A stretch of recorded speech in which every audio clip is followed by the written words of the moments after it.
Trails and Ghost Towns. Share the adventures of our early pioneers as we explore the development of the Pacific Northwest and beyond. With your host, Mike Roberts, and historian Bill Barlee.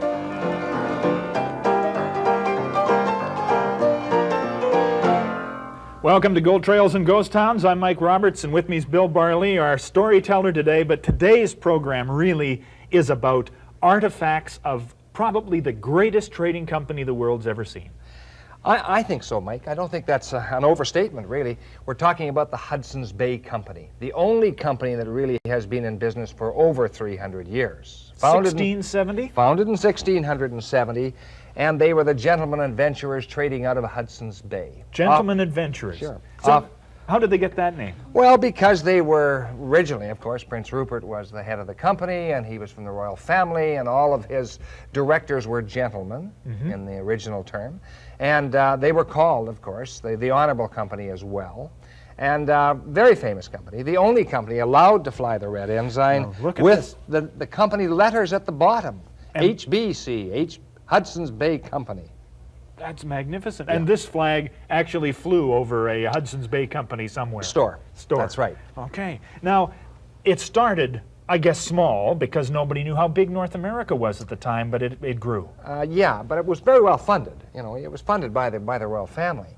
And, of course, they started out of Hudson's Bay, all those rivers and creeks draining into Hudson's Bay. That was their original. But as the company grew and as the competition grew, of course, the Hudson's Bay Company began moving west. And if you look at this particular map, Mike, very interesting map, because this shows Canada in about a little over 100 years ago, and most of Canada, in fact, practically all the west, is divided into Hudson's Bay Company districts.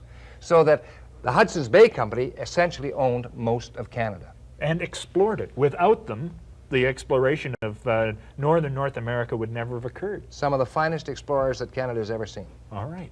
Today, the Hudson's Bay Company and some of the most remarkable artifacts we've ever had on the program are on the program today. So don't go away. Hudson's Bay Company right after these words.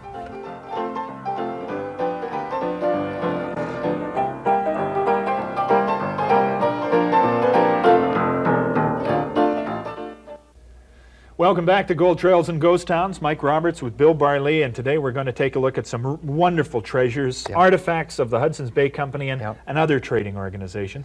Listen, the thing I think about is the concept or the phrase fur brigade is used all the time. Was that only applied to Hudson's Bay Company or was it applied to others? Well, more to the Hudson's Bay Company than any of the other companies, although some of the American companies had fur brigades as well, the Astorians, the American Fur Trading Company, XY Company to a degree. Not as much their greatest rival, which was the Northwest Company. Now, the Northwest Company were certainly the great rivals of the Hudson's Bay Company till the amalgamation in 1821.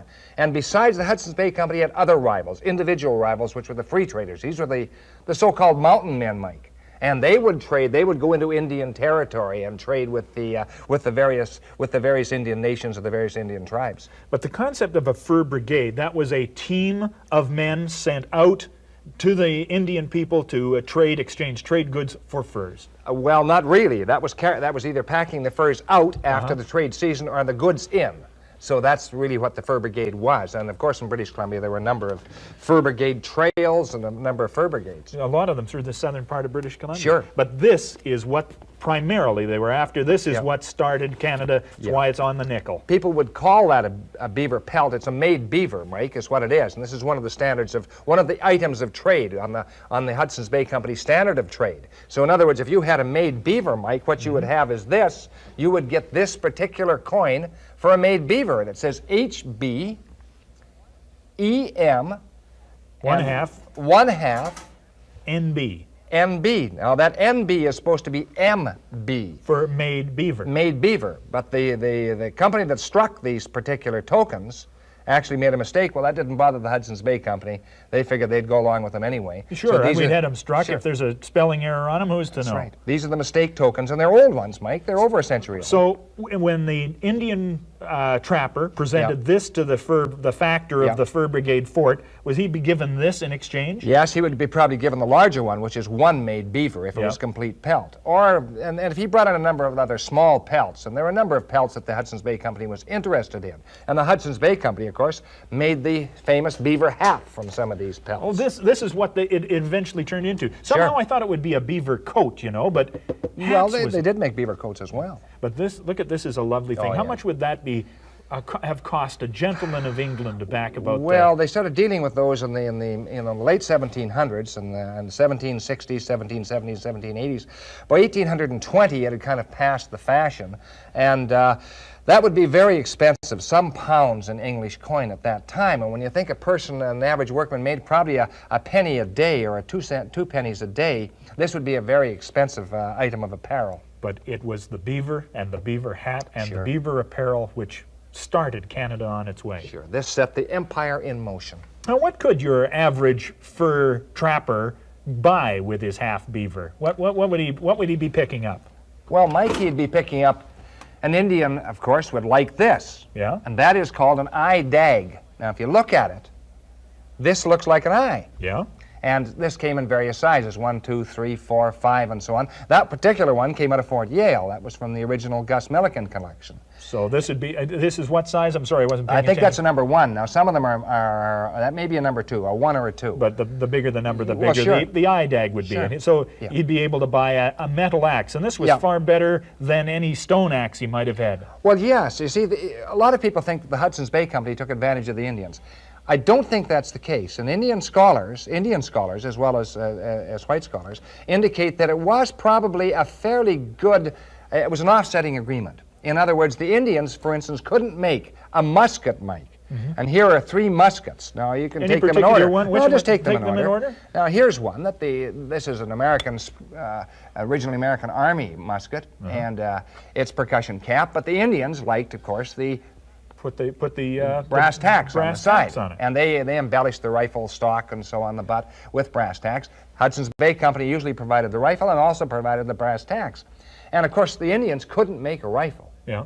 And so this was they felt was fair trade. Do you know how many beaver you'd have to get a rifle? Okay, it varied. Sometimes 10 made beaver, sometimes 12, sometimes 14. Depends how much the competition was in the particular area. Yeah. And the idea that the Indians had to pile the made beaver pelt up to the top of the end of the rifle was probably erroneous assumption. Oh, so that wasn't the case. No, not usually. Okay. No. This may be in the case with the free traders who tended to take advantage of the Indians. Yeah.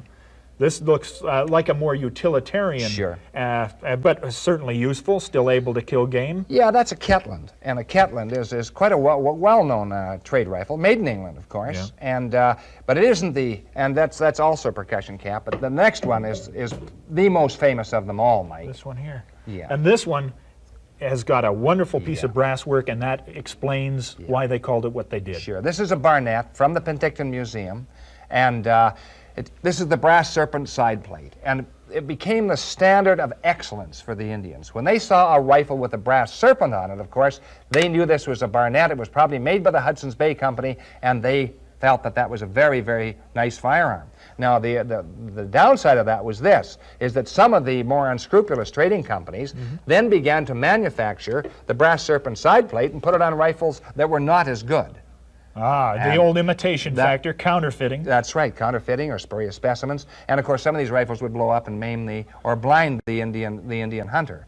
But the Hudson's Bay Company, generally their goods were excellent goods. And sometimes they went right into items, for instance, that's out of Fort Yale. This is kind of is this a luxury item, a trinket item, or how? It's part of the Indian culture. That's standard, sure it is. Yeah, but that is a lead inset. So you know that's made with a soapstone and then a lead inset, and so the Hudson's Bay Company would have that made, and they'd bring it back to the Indians to trade to the Indians. So the Indians smoked this type of pipe, and the whites smoked this type of pipe. So the mini meerschaum here. Sure. So the servants of the company who were working for the company, and they worked for the company literally round the clock, they would duty smoke 24 hours oh, a yeah, day. sure they were, and they would smoke that type of Now, would they buy this type of tobacco? Yeah, that's a carat of tobacco. Very rare because the original label is still there. A little bit tattered, Mike, but probably around 100 years old or perhaps a little more. 1/2 pound. Product of Quebec, I'm amazed to see. Yes,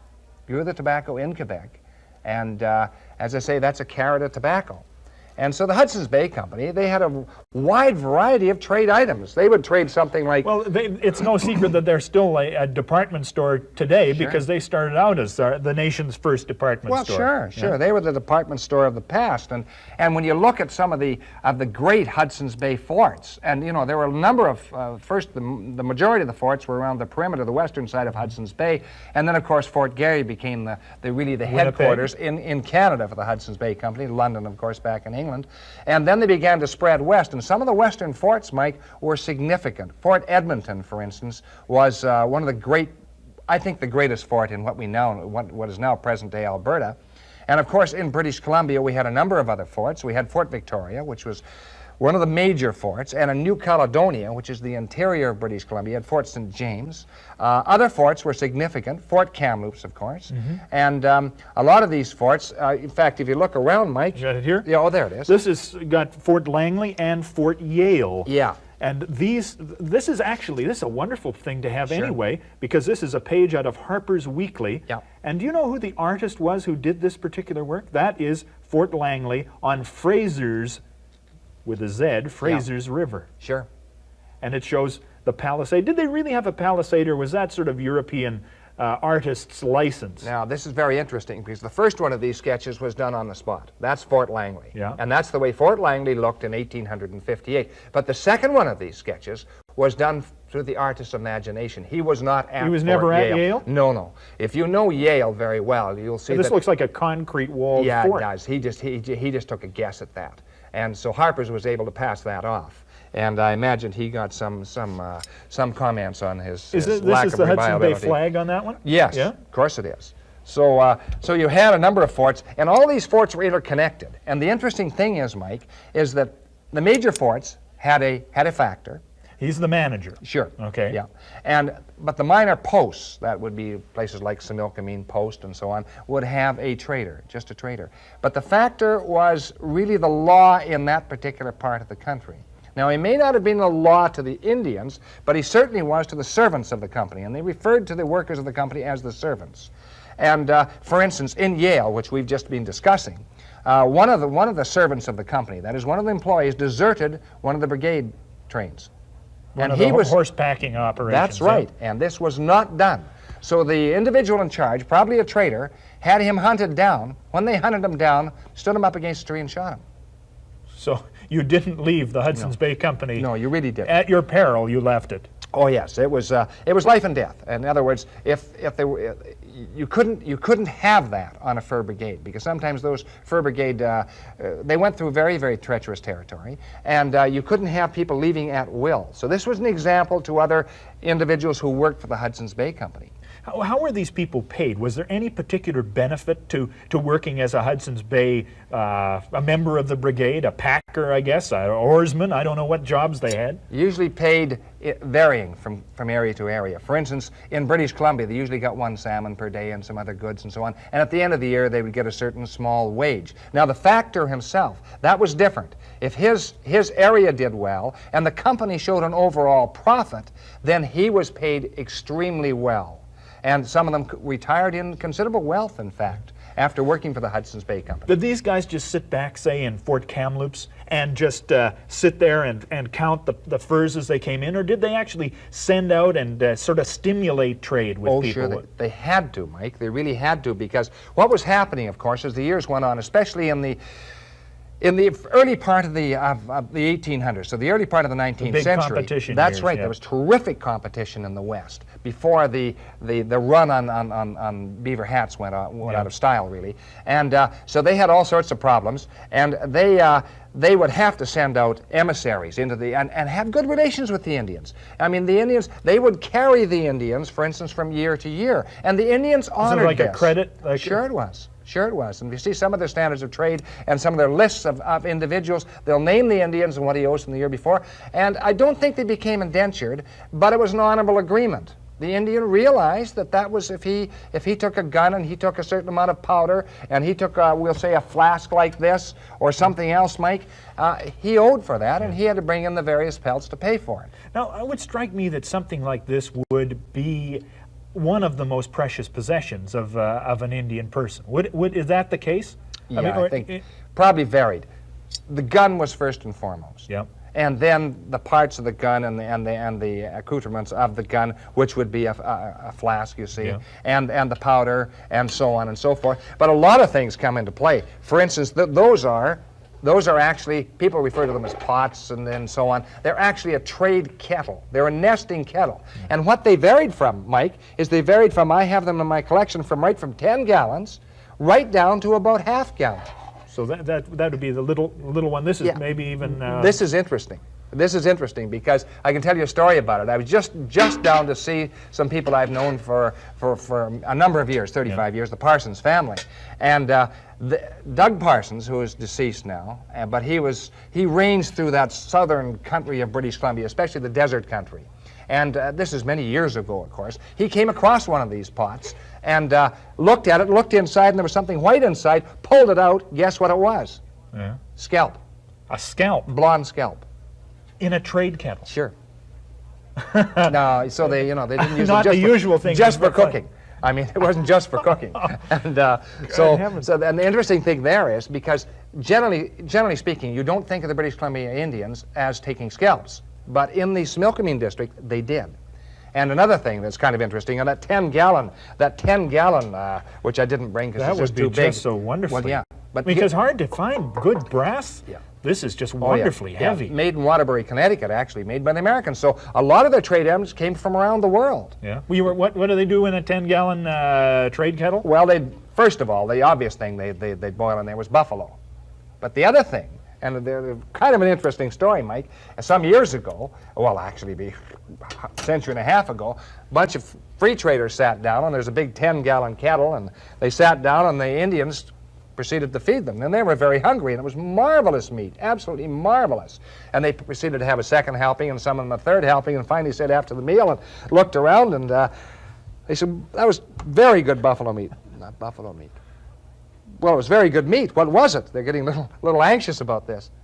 Dog meat. And they looked around the campfire, and of course there were no dogs to be seen, because every time they needed one, they just grabbed the dog and without the, dispatched it swiftly, and it sure, became cut its throat, skinned it, into haute the pot she cuisine went. for the free trader. Sure.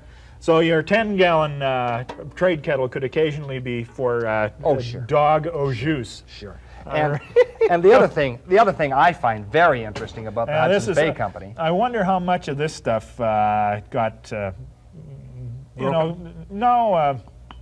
used to get more than one pelt out of your native person. This is, of course, I guess Hudson's Bay rum, right? Well, yes, that's true. But generally, the Hudson's Bay Company was.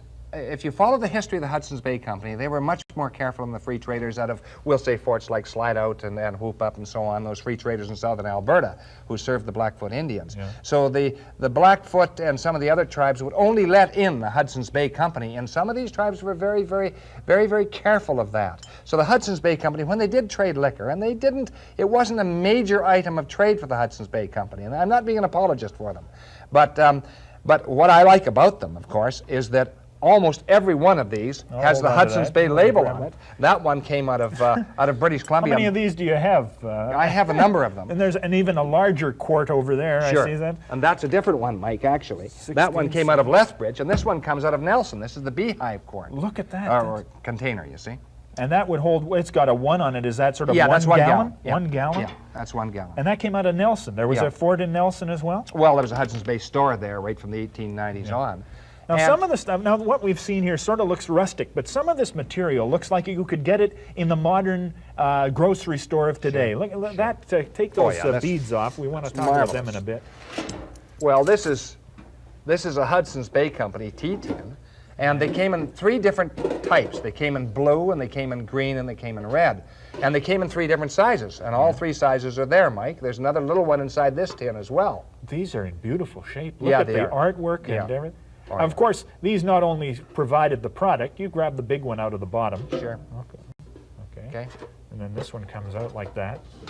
And then out of the top comes out. Not only did this provide the product, but it provided forever the container to keep the new bulk product you bought in.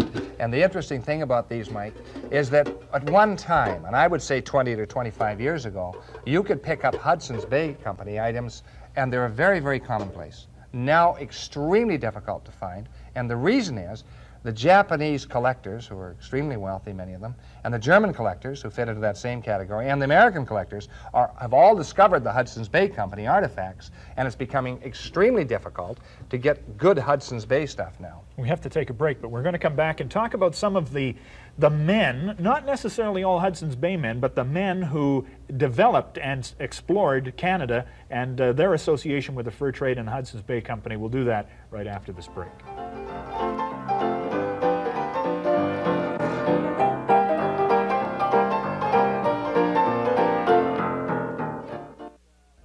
Welcome back to Gold Trails and Ghost Towns. We're talking about the Hudson's Bay Company, and in very short time remaining, the men, we've already talked about Sir James Douglas. I mean, the man who designed British Columbia's legal system and political structure. And there were others. Well, there were others with both companies. Northwest, you know, Mackenzie, of course, with the Northwest Company.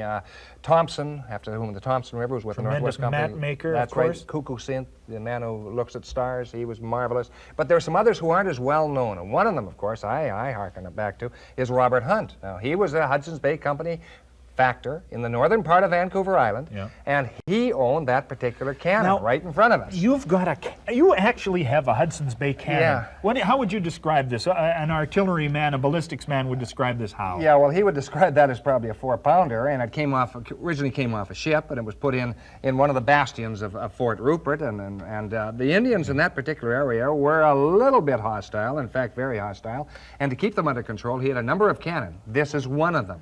And it was sold by his grandson or great-grandson to a man out of Lever Arms in Vancouver, and he wanted me to buy it, and I bought it about 30 years ago, Mike. So this is very, very nice piece, brass cannon. The cannon part is original. Yeah. The casing that it's on, the carriage, carriage that is on, your dad made for you. My late father made that for me. He felt it should be on a carriage that looked like the original, so we got an original plan. Amsterdam, 1866. Is that the ship that That's it came the off? name of the ship, yeah. And, you know, I think that would go bang today, wouldn't it? Yeah, actually, you could shoot that today. You'd have to be a little careful because it's been through a fire, and there's still a number of cannon in that area, Mike. Yeah. That Fort Rupert area, which is the northeastern part of Vancouver Island, still has a number of cannon sitting right on the beach pointing out past the harbor, and where the old fort once stood. We must, that's very clear. I think it almost got by me. But you're not talking about Prince Rupert, you're talking about Fort Rupert on the island. Yeah. Nanaimo, of course, had its bastion, and it was Hudson's Bay. Yeah. Throughout all of British Columbia, all of Canada. Great history. And every time you say it, you said Fort St. James, Fort St. John, Fort Nelson. All of these were forts with the Hudson's Bay Company. Oh, sure. Marvelous history. I think it's, you know, we could probably spend several hours on the Hudson's Bay Company. We haven't got, but we touched on some of their background, some of their history, and of course they continue today. The Hudson's Bay Company on Gold Trails and Ghost Towns. They didn't mention gold once. Valuable beaver hats, I guess, but no gold. Thanks for joining us. We'll see you again next time on Gold Trails and Ghost Towns.